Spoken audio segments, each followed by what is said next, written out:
Hello everyone, आपका स्वागत है मेरे चैनल जेएस एकेडमी में। आज हम बीपीएससी टीआरई 4.0 के लिए कुछ जीके जीएस का मोस्ट इंपॉर्टेंट क्वेश्चन को लेकर के आई हूँ, जो आने वाले बीपीएससी एग्जाम के लिए काफ़ी महत्वपूर्ण है। तो चलिए वीडियो की शुरुआत करते हैं। आज का जो पहला क्वेश्चन है, भारतीय राष्ट्रीय कांग्रेस का पहला अधिवेशन कहाँ हुआ था?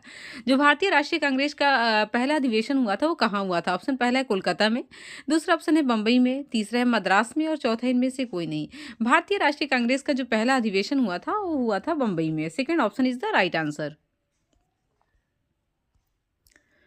अगला है, हिंदू मेला किसने संगठित किया था? जो हिंदू मेला था वो किसने संगठित किया था? ऑप्शन पहला है राजनारायण बोस ने, दूसरा है नवगोपाल मित्र ने, तीसरा है अरविंदो घोष ने और चौथा है उपरोक्त सभी। हिंदू मेला जो संगठित किया था नवगोपाल मित्र ने किया था। Second option is the right answer. अगला है, 1876 में इंडियन एसोसिएशन की स्थापना किसने किया था? 1876 में जो इंडियन एसोसिएशन था उसकी स्थापना किसने किया था? ऑप्शन पहला है डब्ल्यू सी बनर्जी ने, दूसरा है शिशिर कुमार घोष ने, तीसरा है सुरेंद्र नाथ बनर्जी ने और चौथा है विलियम जोन्स ने। 1876 में इंडियन एसोसिएशन की स्थापना जो किया था सुरेंद्र नाथ बनर्जी ने किया था। Third option is the right answer.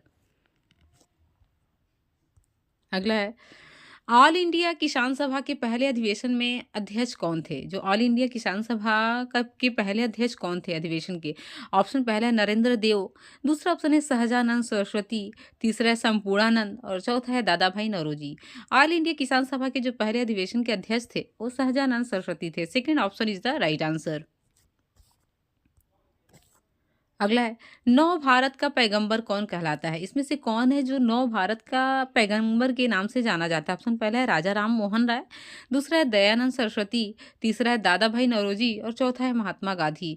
नव भारत का पैगंबर जो कहलाता है राजा राम मोहन राय को हम कहते हैं। First option is the right answer. अगला क्वेश्चन है, इनमें से कौन न्यू इंडिया समाचार पत्र से संबंधित थी? इसमें से कौन है जो न्यू इंडिया समाचार पत्र से संबंधित थी? ऑप्शन पहला महात्मा गांधी, दूसरा एनी बेसेंट, तीसरा ऑप्शन है सुरेंद्र नाथ बनर्जी और चौथा है बाल गंगाधर तिलक। न्यू इंडिया समाचार पत्र जो था एनी बेसेंट का था। Second option is the right answer.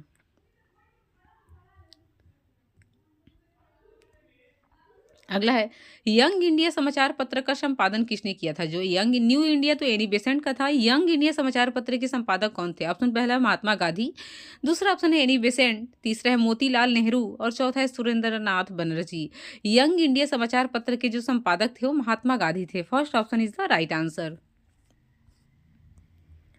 अगला क्वेश्चन है, इंडिया डिवाइडेड पुस्तक किसने लिखी थी? जो इंडिया डिवाइडेड पुस्तक था ये किसके द्वारा लिखा गया था? ऑप्शन पहला है बाल गंगाधर तिलक के द्वारा, दूसरा है डॉक्टर राजेंद्र प्रसाद के द्वारा, तीसरा है महात्मा गांधी के द्वारा और चौथा है मोतीलाल नेहरू के द्वारा। इंडिया डिवाइडेड पुस्तक के जो लेखक थे डॉक्टर राजेंद्र प्रसाद थे। Second option is the right answer.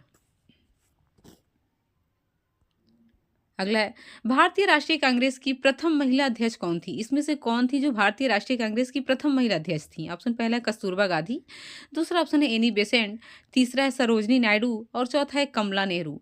भारतीय राष्ट्रीय कांग्रेस की जो प्रथम महिला अध्यक्ष थी वो एनी बेसेंट थी और प्रथम भारतीय महिला अध्यक्ष पूछे तो सरोजनी नायडू थी। यहाँ क्वेश्चन कर रहा है कि भारतीय राष्ट्रीय कांग्रेस की प्रथम महिला अध्यक्ष कौन थी, तो एनी बेसेंट होंगी। First option is the right answer. अगर भारतीय राष्ट्रीय कांग्रेस की प्रथम भारतीय महिला अध्यक्ष पूछे तो सरोजनी नायडू होंगी। अगला है, 1912 में पटना में होने वाले भारतीय राष्ट्रीय कांग्रेस के अधिवेशन के अध्यक्ष कौन थे? जो बिहार पटना में 1912 में कांग्रेस का अधिवेशन हुआ था उसके अध्यक्ष कौन थे? ऑप्शन पहला है आर एन मुधोलकर, दूसरा ऑप्शन है मदन मोहन मालवीय, तीसरा है सी आर दास और चौथा है इनमें से कोई नहीं। 1912 में पटना में होने वाला भारतीय राष्ट्रीय कांग्रेस का जो अधिवेशन हुआ था उसके जो अध्यक्ष थे आर एन मुधोलकर थे। First option is the right answer. गया में जो अधिवेशन हुआ था उसके सी आर दास थे। अगला क्वेश्चन है, लखनऊ समझौता हुआ था, लखनऊ समझौता कब हुआ था? ऑप्शन पहला 1915 में, दूसरा ऑप्शन है 1916 में, तीसरा है 1917 में और चौथा ऑप्शन है 1918 में। लखनऊ समझौता जो हुआ था 1916 में हुआ था। Second option is the right answer. अगला है, 1942 के भारत छोड़ो आंदोलन का मुख्य कारण क्या था? 1942 में जो भारत छोड़ो आंदोलन हुआ था उसका मुख्य कारण क्या था? ऑप्शन पहला है क्रिप्स मिशन की विफलता, दूसरा है द्वितीय विश्व युद्ध के हानिकारक प्रभाव, तीसरा है गांधी इरविन समझौता और चौथा है इनमें से कोई नहीं। 1942 के भारत छोड़ो आंदोलन का जो मुख्य कारण था क्रिप्स मिशन की विफलता था। First option is the right answer. अगला है भारत का सबसे शुष्क स्थान इसमें से कौन है? इसमें से कौन है जो भारत का सबसे शुष्क स्थान है? ऑप्शन पहला है लेह, दूसरा है बीकानेर, तीसरा है जैसलमेर और चौथा है केरल। इसका जो राइट आंसर होगा third option is the right answer, Jaisalmer. अगला है सूर्य से पृथ्वी की कितनी दूरी है? सूर्य से जो पृथ्वी की दूरी है वो कितनी है? ऑप्शन पहला है 93 मिलियन मील, दूसरा ऑप्शन है 103 मिलियन मील, तीसरा ऑप्शन है 83 मिलियन मील और चौथा 193 मिलियन मील। सूर्य से पृथ्वी की जो दूरी है 93 मिलियन मील है। First option is the right answer. अगला क्वेश्चन है शांत घाटी किस राज्य में स्थित है? शांत घाटी किस राज्य में स्थित है? ऑप्शन पहला है पश्चिम बंगाल में, दूसरा है असम में, तीसरा ऑप्शन है केरल में और चौथा है बीकानेर में। शांत घाटी जो है वो स्थित है केरल में। Third option is the right answer. अगला क्वेश्चन है बारदोली सत्याग्रह का नेता कौन था? ऑप्शन पहला है बाल गंगाधर तिलक, दूसरा ऑप्शन है सरदार पटेल, तीसरा है जवाहरलाल नेहरू और चौथा है इनमें से कोई नहीं। बारदोली सत्याग्रह के जो नेता थे सरदार वल्लभ भाई पटेल थे। Second option is the right answer. अगला है विदेश में भारतीय राष्ट्रीय ध्वज प्रथम बार किसने फहराया था? पहली बार विदेश में भारतीय राष्ट्रीय ध्वज किसने फहराया था? ऑप्शन पहला है लाला लाजपत राय ने, दूसरा है मैडम भीखाजी कामा ने, तीसरा है रास बिहारी बोस ने और चौथा है पंडित नेहरू ने। विदेश में भारतीय राष्ट्रीय ध्वज प्रथम बार जो फहराया था मैडम भीखाजी कामा ने फहराया था। Second option is the right answer. अगला है फल एवं सब्जियों की खेती कहलाती है। फल एवं सब्जियों की खेती को हम क्या कहते हैं? ऑप्शन पहला है फूलों की खेती, दूसरा ऑप्शन है बागवानी, तीसरा है कृषि और चौथा है इनमें से कोई नहीं। फल एवं सब्जियों की खेती जो कहलाती है बागवानी कहलाती है। Second option is the right answer. अगला क्वेश्चन है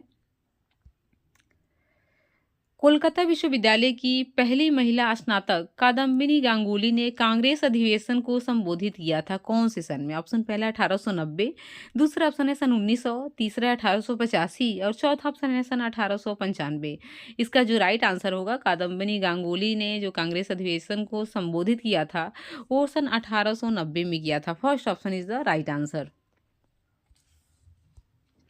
अगला है अगला तथा लास्ट क्वेश्चन है बरौनी तेल शोधक संयंत्र बिहार के किस जिले में स्थित है? ऑप्शन पहला है सहरसा में, दूसरा है बेगूसराय में, तीसरा है मधुबनी में और चौथा है पटना में।